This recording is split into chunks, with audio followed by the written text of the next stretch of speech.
where leaders are giving an update on the deadly stabbing at North Forsyth High School earlier this week. A fight between two students led to the stabbing. One student was killed, the other was injured and has since been released from the hospital. There are still so many unanswered questions that we hope to get answered right now. We are going to take you live to that news conference, which is getting underway with several key officials. Good morning, everyone. Thank you for coming today. I'm Krista Karcher, the Public Relations Manager for the Forsyth County Sheriff's Office. We have a few people speaking today in regards to the incident that occurred on Tuesday at North Forsyth High School.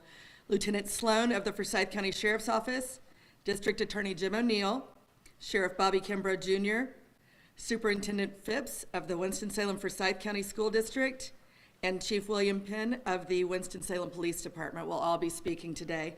Please allow each one of them to speak, and we'll give you time to ask questions after everyone is finished. So first, I'd like to introduce Lieutenant Sloan of the Forsyth County Sheriff's Office.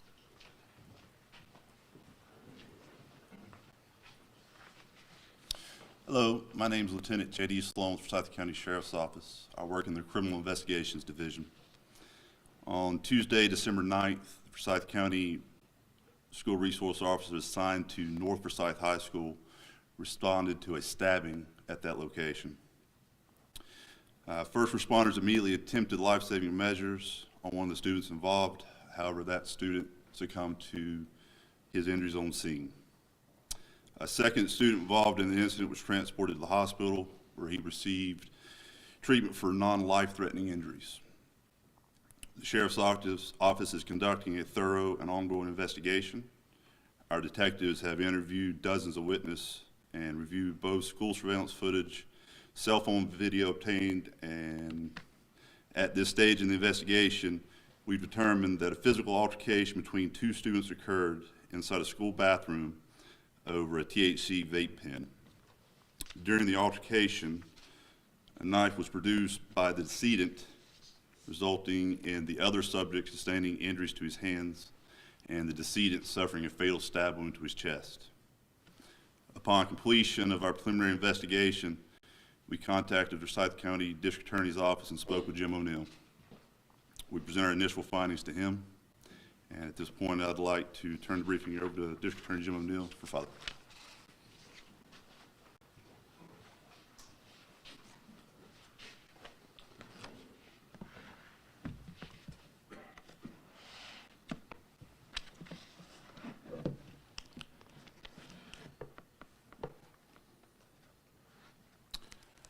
Good afternoon.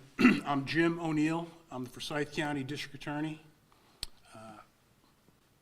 We have all in this community experienced what can only be described as a senseless tragedy.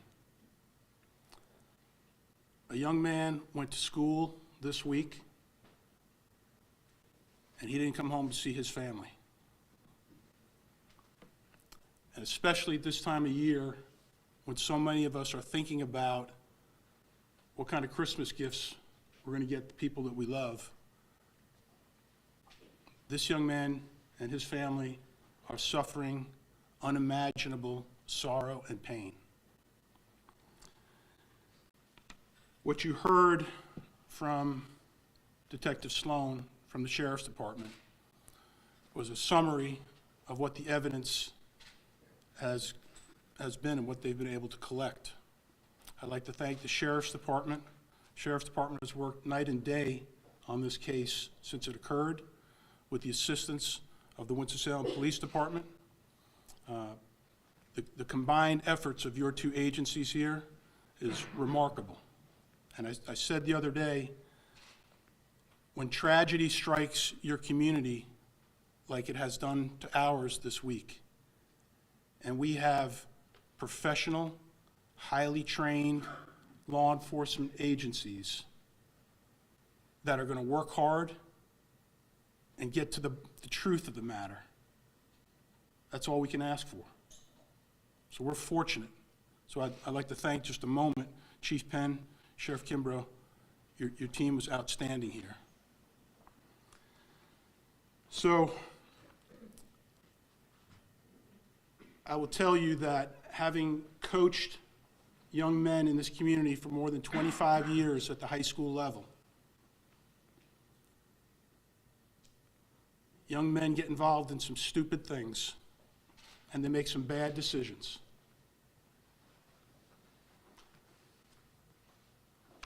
We have no enemy to punish here. We have no friend to reward in terms of this investigation and the decisions to be made in the case. Our only obligation to the family of the decedent and to this community is to pursue the truth and pursue justice on behalf of the young man's family. What we had here in this case, by every piece of evidence that was collected and presented, by every witness that was spoken to. And remember something, folks, we know the video is out there. That tells a snippet of what happened in this case. The interviews tell more information.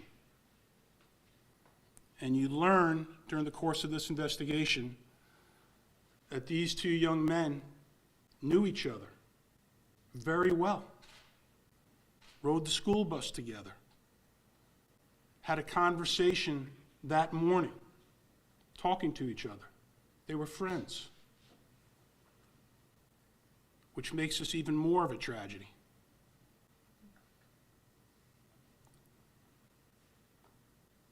The individual that survived this altercation suffered what we would describe as defensive type wounds on the inside of his hands in an effort to wrestle the knife away from the 16-year-old.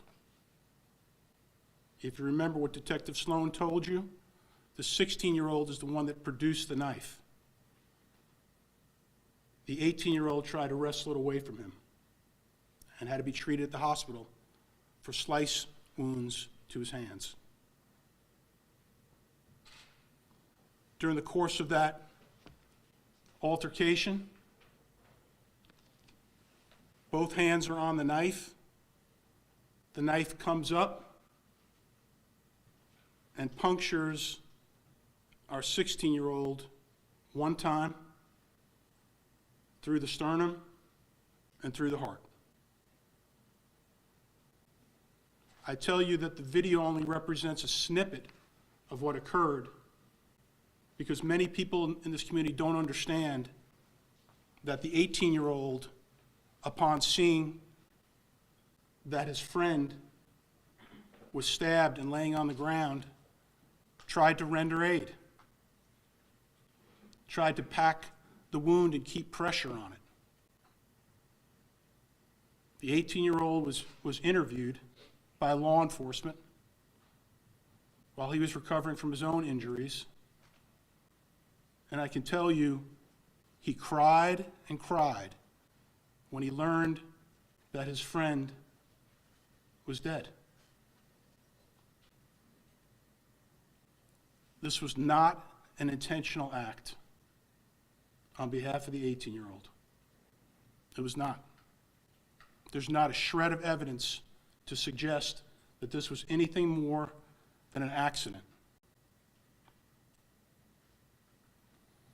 And what does the law tell us about accident?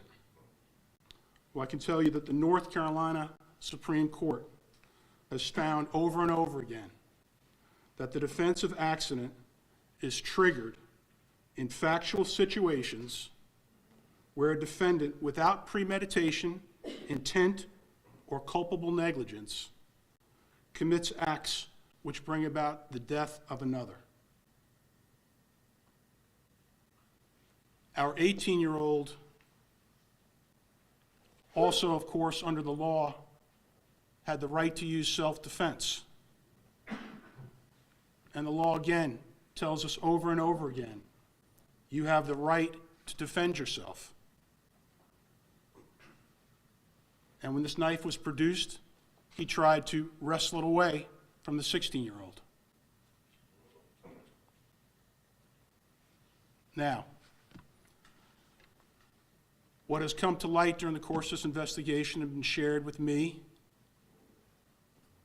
is that our 18-year-old has now been subjected to threats against himself and his family, which, based upon this investigation and the truth, is totally inappropriate. What happened at North Forsyth this week was an accident. It was unintentional. And I promise you now, we will not tolerate any acts of retaliation or revenge. Police department stands with us. The sheriff stands with us. It will not be accepted. You take that step and threaten this young man or his family, you need to be prepared for the consequences. And they will be harsh. We have said for years that we will protect our school, we will protect our students.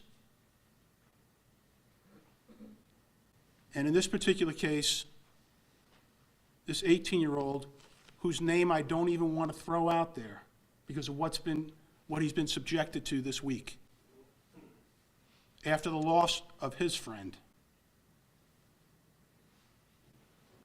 No revenge and no retaliation.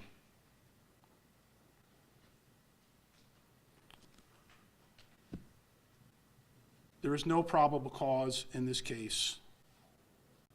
No probable cause whatsoever to charge the 18-year-old with any sort of assault or homicide or even a manslaughter.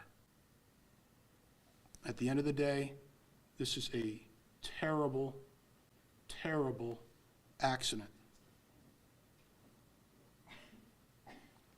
And unfortunately, like so many of our murders and loss of life in this community, it can only be described in one word: senseless.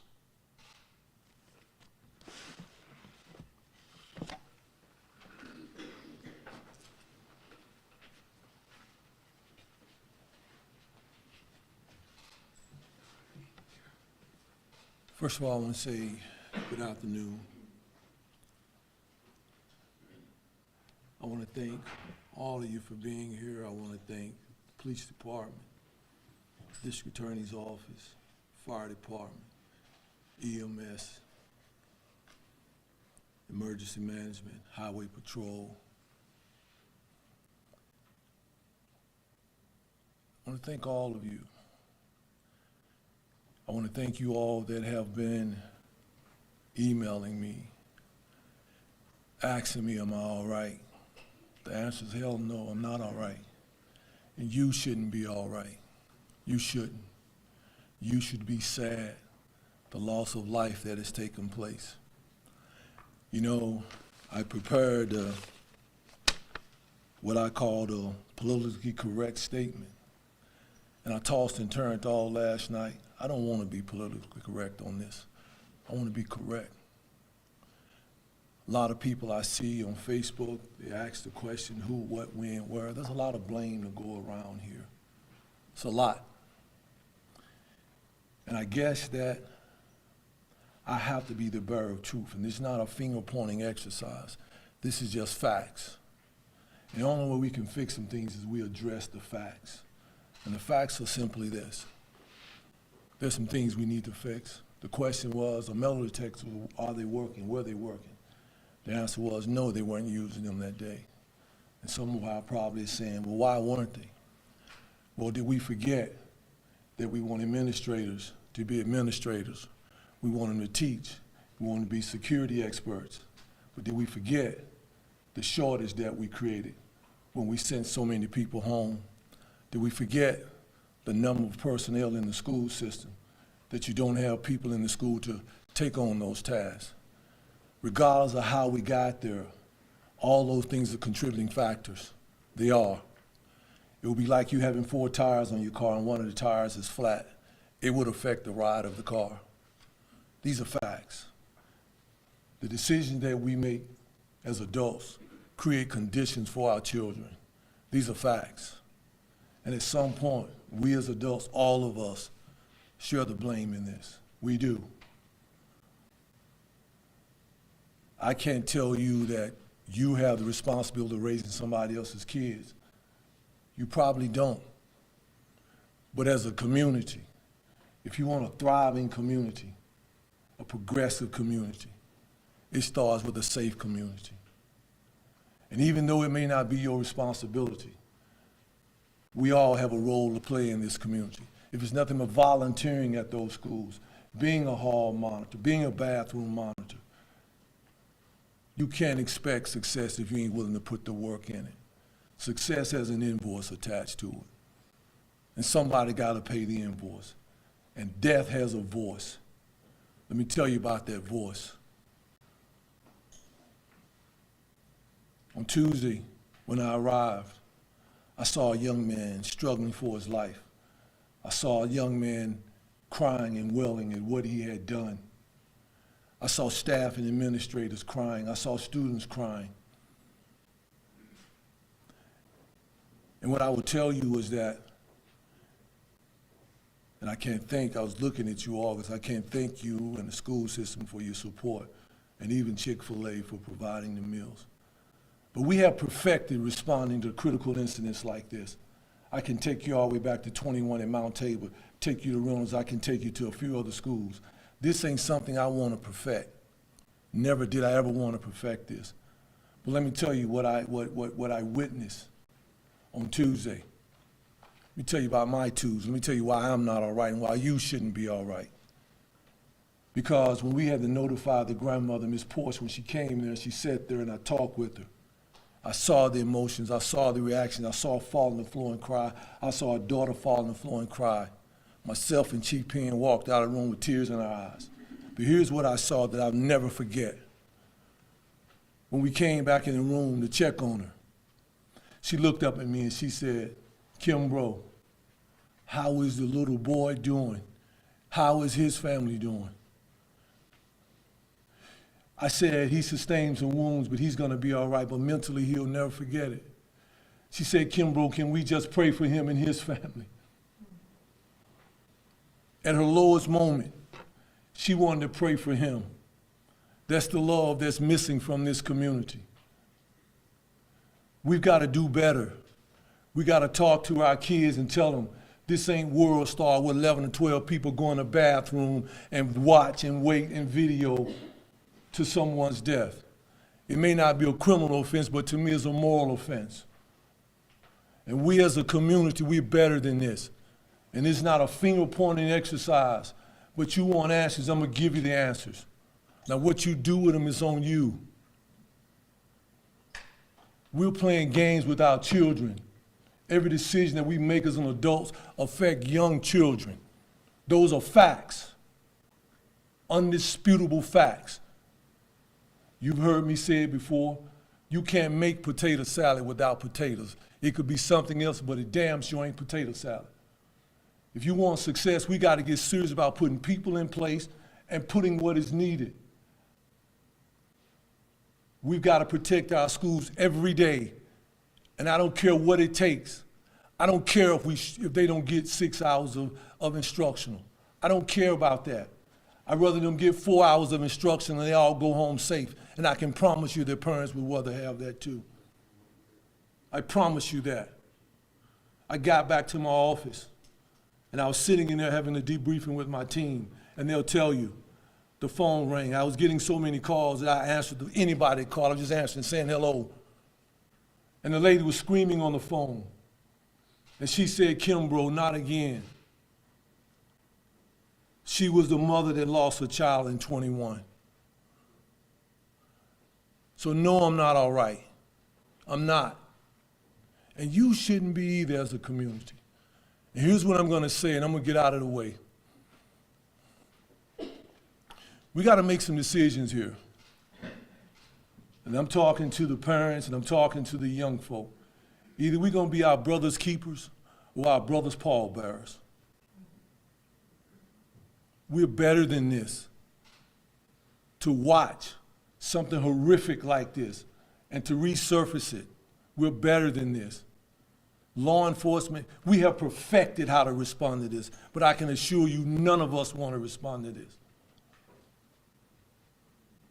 What I would tell you is before I take my seat, I went back to Ms. Portia's house yesterday, and I sat with her.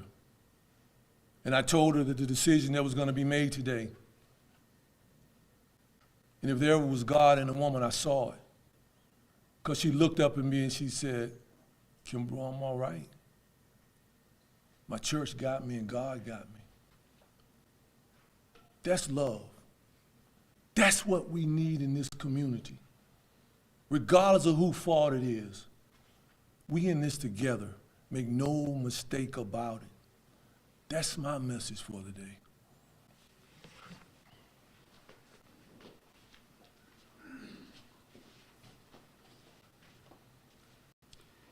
I want to thank the sheriff for the remarks. And when I look back a couple of days ago and just think about the incident and how things are transpiring, I can't thank the respondent enough. The sheriff's department here in Forsyth County, the Winston-Salem Police Department, law enforcement, fire officials, everyone who came out to help, the staff at the school who did their work. A very difficult situation, full of emotions, lots of questions, but still doing the things that need to be done.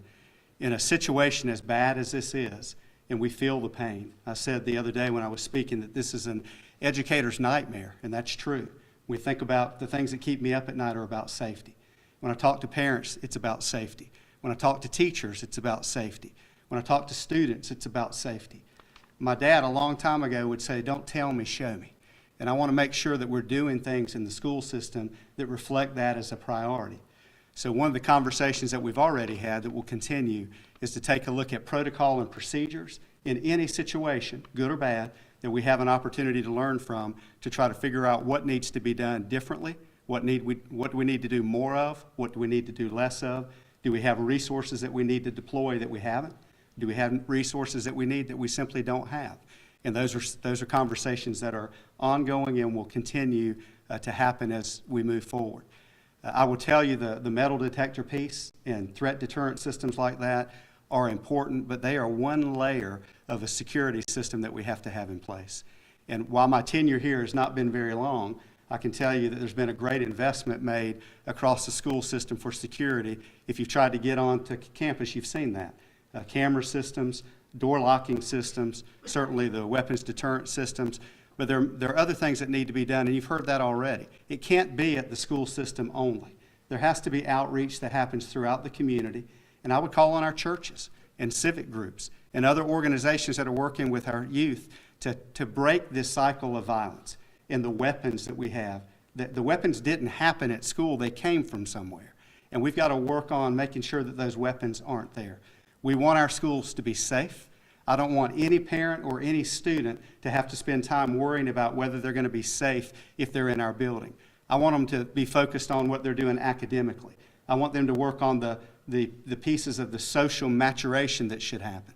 And that's another part that I haven't mentioned. When we think about the needs of a trauma and a tragedy when they happen, we certainly have responses that we deal with, and those are the consequences that happen if it's discipline or dealing with the triage that happens.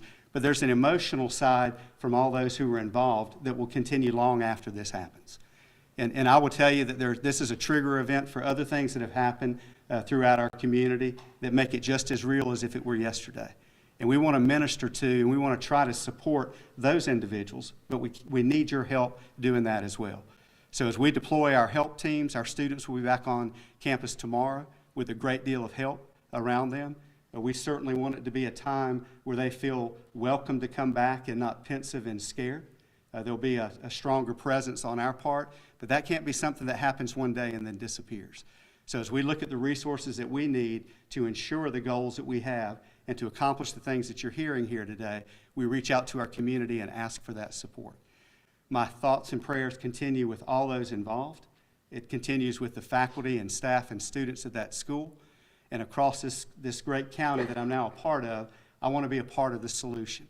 And I stand here today committed to do that. Thank you all.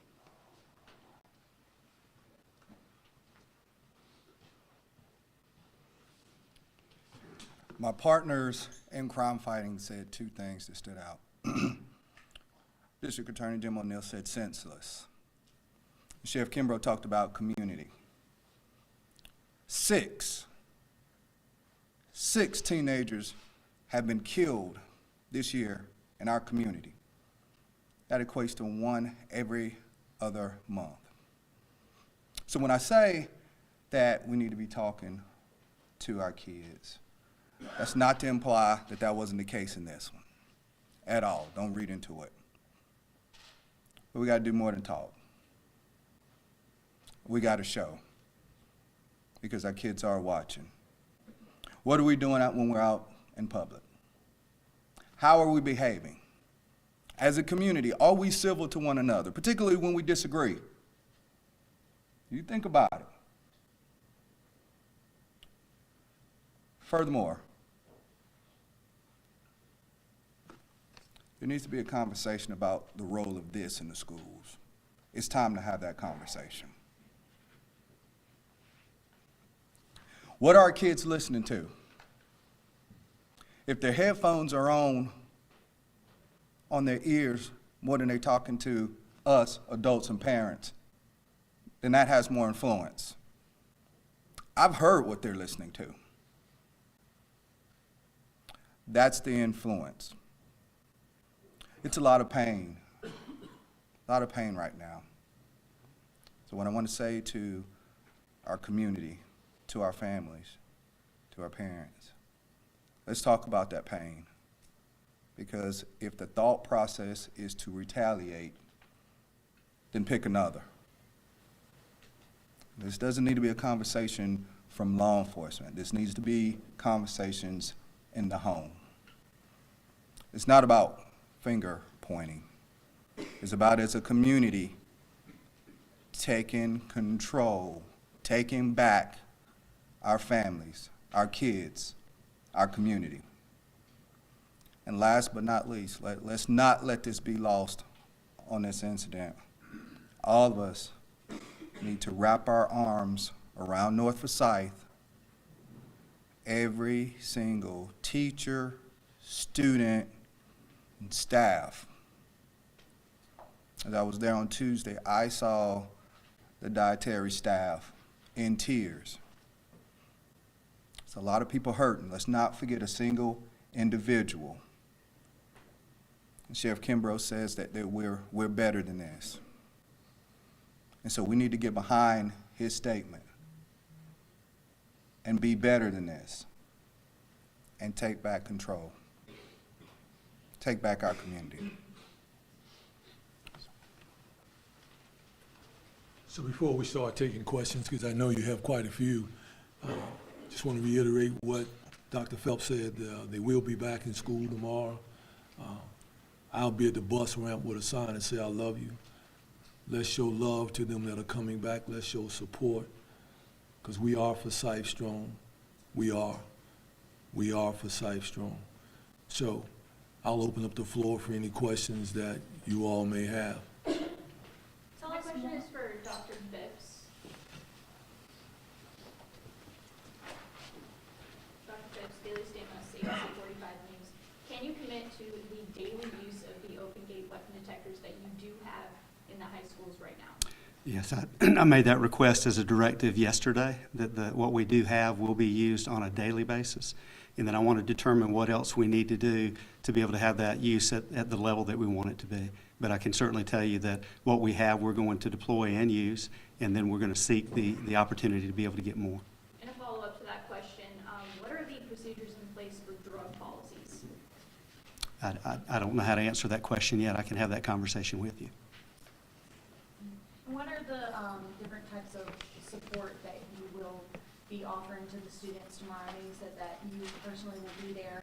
Is there going to be a crisis team, increase of counselors? Talk a little bit more. There will be. Our crisis team will be on site tomorrow. We've already reached out to faculty and staff. We've had opportunities for students who wanted to come in to be able to do that. But we will be there tomorrow to render that aid tomorrow and as long after that we need to do that. These are individuals that are professionals that are trained in crisis, and we have too many opportunities to practice and build the skills in that area, but we've got a great group of professionals that are there to minister to everyone in that building, and we'll do so as long as it's needed. And how far do you think that will continue? Is it just this week and next week, or are you going to keep continuing that? We'll meet the need as long as it exists. Do you think the budget crisis contributed to this problem, not being able to have enough staff members to actually man those metal detectors? I believe the medical detectors and the evolution that we've seen in the security system allows us to do work with fewer individuals.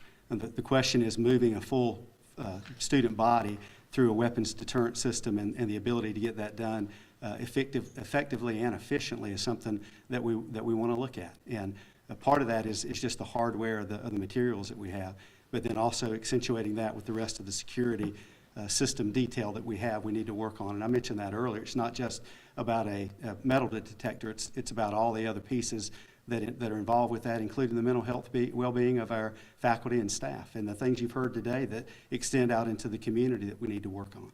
Dr. Cripps, will the bystanders of this fight or the videographers of this fight face any school-level consequences? Because it involves student discipline, I'm just not at liberty to be able to share that with the public. How big was this knife, and how was it able to get through the doors? Was it an open gate used that day? The open gate system was not used that day. I don't have any information personally about the knife. Sheriff, speak to that. 3 inches. Is it confirmed that it was in fact his knife, the victim's? Yes. Do we know who brought the THC pen on campus? Yes. Who was that? Again, I think here's my answer on that, and what I'm getting from the district attorney on that one, right? While you may see as relevant, I don't see the point in sharing that information, that part right there.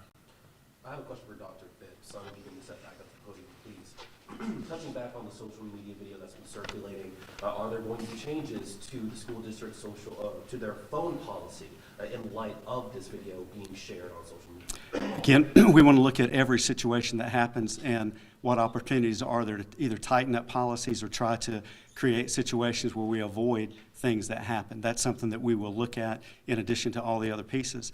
As you're aware, there's a new law that the General Assembly put in place in terms of students having cell phones in use.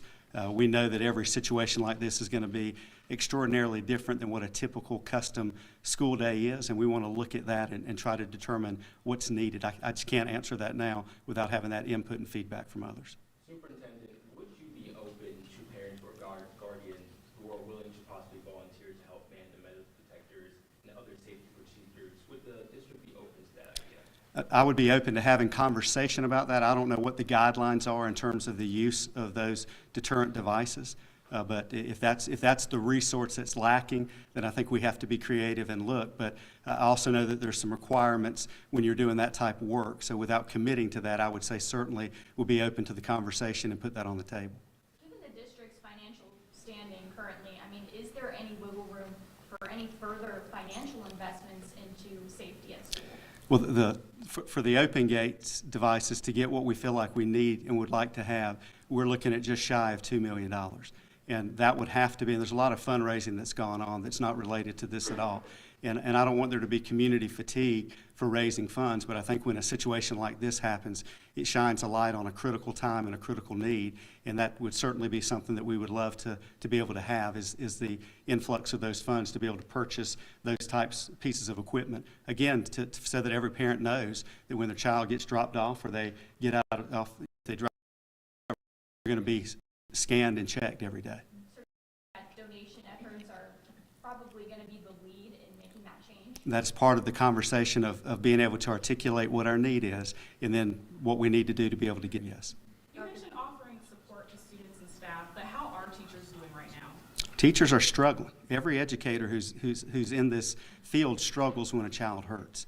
And the death of a child and violence on schools it shakes us to our core. And that's not something that you just raise the shade in the morning and you got over what happened yesterday.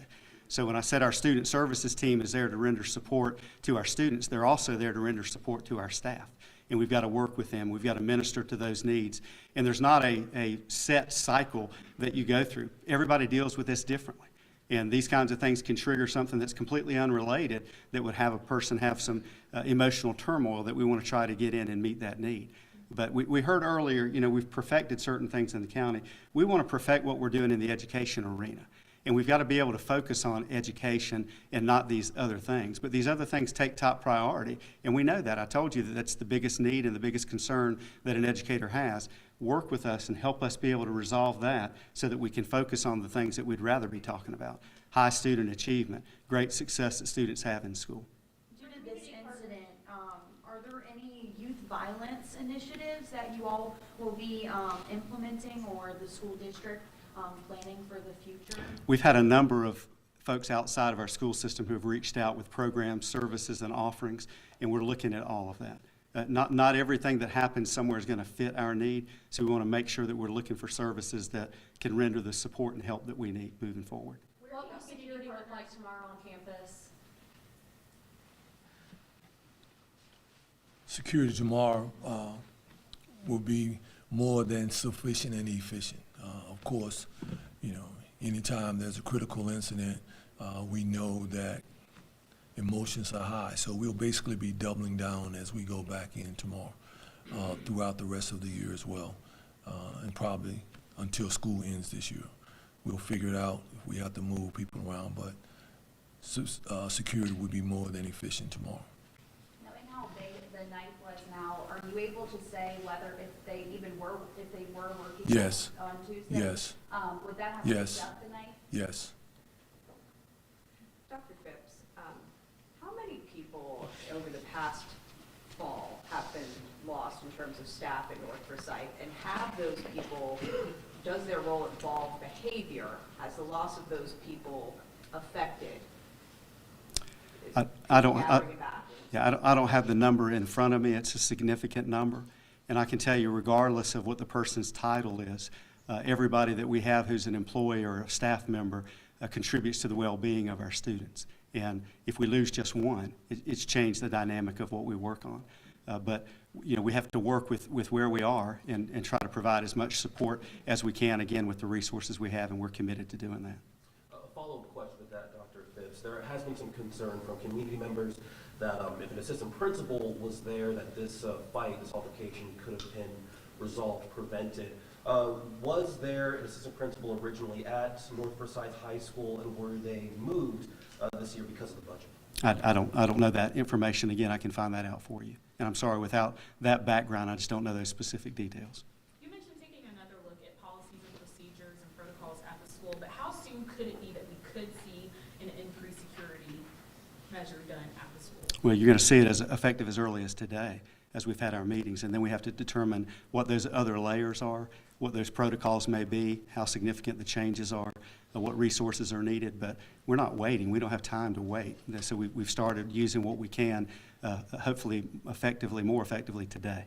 Did this altercation happen in a passing period, or was it during class time? I'm not sure of the schedule. So if you remember, school was on a 2-hour delay on Tuesday.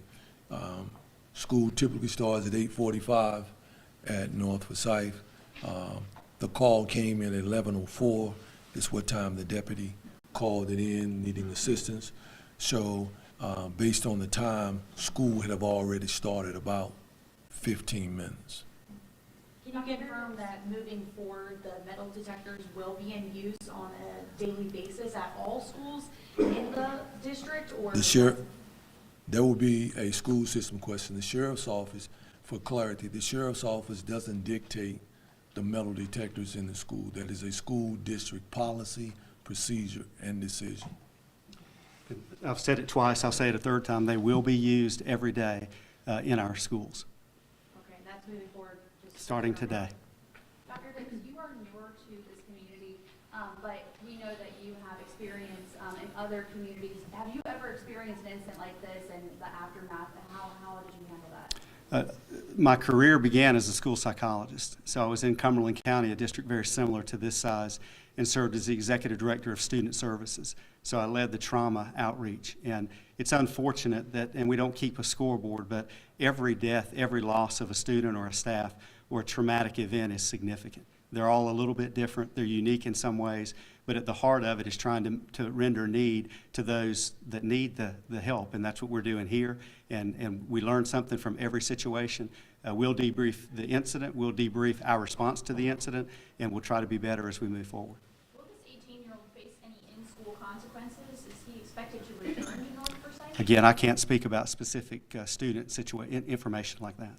Superintendent, given your background as in psychology as well, and having students return to school tomorrow, how do you make sure that your students, teachers, and staff are in the right mind state and frame to learn and also deliver information to kids given the recent event that just happened? Do you feel like students, teachers are returning to school maybe too soon?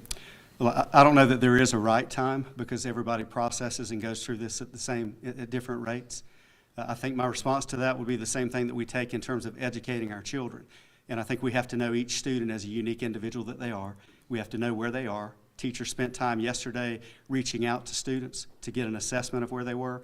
We've also done the same thing. We want to make sure that our staff are okay. And there may be some that aren't in a right mind space to be there tomorrow, and we want to work with them as we go through. That's far more important than the formal academic work that needs to be done. We have to take care of the mental well-being and the safety of these individuals before we can focus on that. Overall, what was some of the feedback that you got from, again, your crisis trauma response team who were talking to students, teachers, and staff? Well, it's difficult. I mean, every situation is different, but the hurt is real, the fear is real. It's just something that we just don't want to have to deal with, but we have to plan for. And the trauma is a heavy issue to deal with, and it has many tentacles and facets. And we just can't go in with one solution. We have to be very broad in terms of what we do, and we're working on that. Dr. Phipps. Everyone, we're going to finish the we're- questions now. So I'll allow one more question, then we're going to close it up since you started. Finish your question. I did have one more question for Dr. Phipps. We talked about reviewing emergency protocols and policies. How quickly were parents notified of the situation? How were they contacted? And quite frankly, we did hear from parents who were concerned by what seemed like a lack of communication between the district to them about the situation and meeting up with their students at the Joel Coliseum. And Amanda, our Chief Information Officer, will follow up on that. We were immediately giving information, but we can't give what everybody wants. And folks want to know specific details that we're just not able to provide in the middle of a crisis situation, but we'll follow up on that. Again, I want to thank you all for being here. I appreciate you all. I love this community. We will continue to be better every day, and we will get through this together because we are Forsyth strong. Again, have a good rest of your day. Thank you. If anyone has any follow-up. A terrible accident, no probable cause, and no metal detectors in use. Those were the three key takeaways of this very telling news conference with Forsyth County investigators and Winston-Salem Forsyth County school system about the deadly stabbing that occurred on Tuesday on school grounds, resulting in the death of a 16-year-old boy. Yeah, there's a lot to unpack here. We had a lot of questions as to what led up to the stabbing, who all was involved. One of the biggest takeaways from this news conference is the Forsyth County District Attorney says there is no probable cause to charge the 18-year-old involved in the North Forsyth High School stabbing. This incident left a 16-year-old dead, involved both teens, and according to the DA, the 16-year-old brought a knife to school, and during the struggle, the 18-year-old had both hands on the knife when it accidentally punctured the 16-year-old in the chest. He says it was an accident. Yeah, so this argument apparently started between two friends over a THC vape pen. Investigators did not elaborate much on that vape pen or the nature of the argument, but emphasized these two children knew each other and they were friends. In fact, the sheriff said when he responded to this scene, and the DA noticed this too, saying the 18-year-old was sobbing, and that outpouring of emotion continued at the hospital, essentially indicating he could not believe what had happened and what he had done in this struggle for the knife in the bathroom. The other key point emphasized over and over again, that video your children have probably seen circulating social media, the graphic video of this incident, investigators say shows only a snippet of what occurred. And again, the DA is finding there is no probable cause to issue charges against this 18-year-old who survived this fight in the bathroom. Yeah, let's hear more of what he had to say in the news conference. There is no probable cause in this case, no probable cause whatsoever to charge the 18-year-old with any sort of assault or homicide or even a manslaughter. At the end of the day, this is a terrible, terrible accident. Sheriff Bobby Kimbrough soon took to the podium after the district attorney, and he talked a lot about the decisions that we make as adults impact children.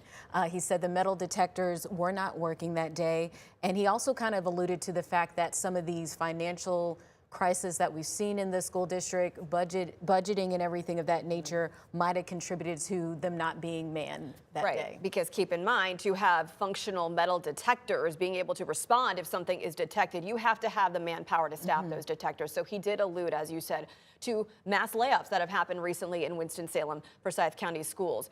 So let's take a listen to that emotional part of this testimony from Sheriff Kimbrough, who, by the way, has been at this same podium 3 times in the last 4 years for incidents of violence at Winston-Salem, Forsyth County schools. And he says enough is enough.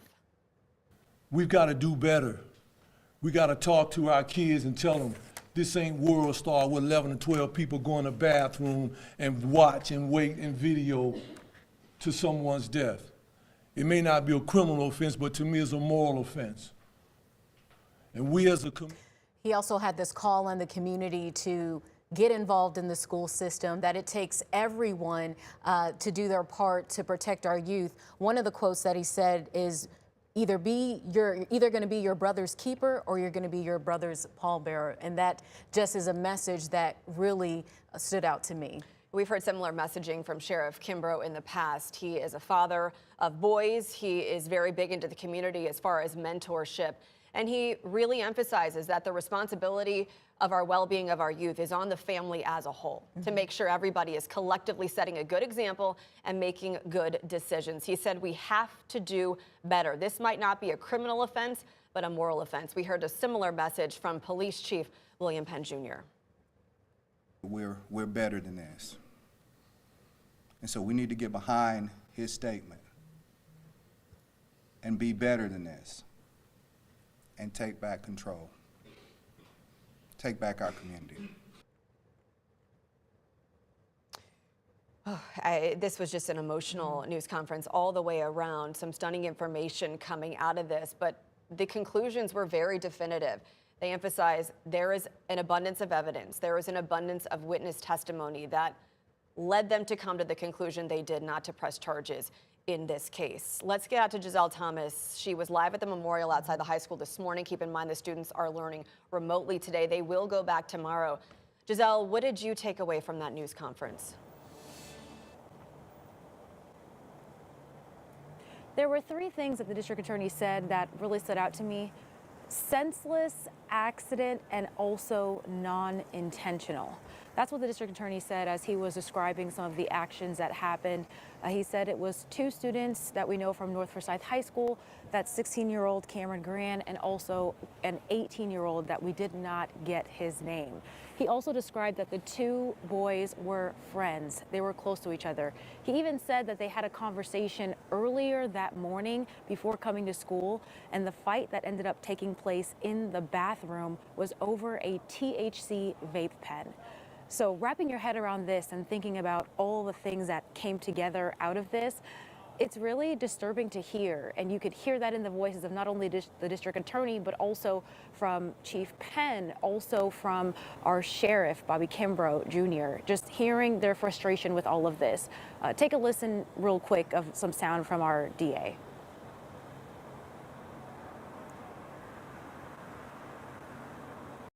A young man went to school this week,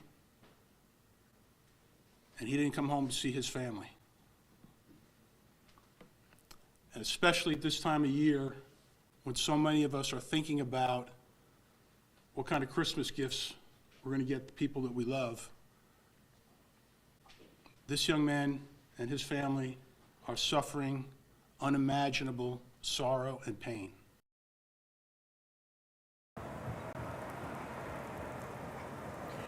The district says that moving forward, metal detectors will be used at every school for the rest of this year, and they're going to stick to it. Live in Winston-Salem, Giselle Thomas, WFMY News 2.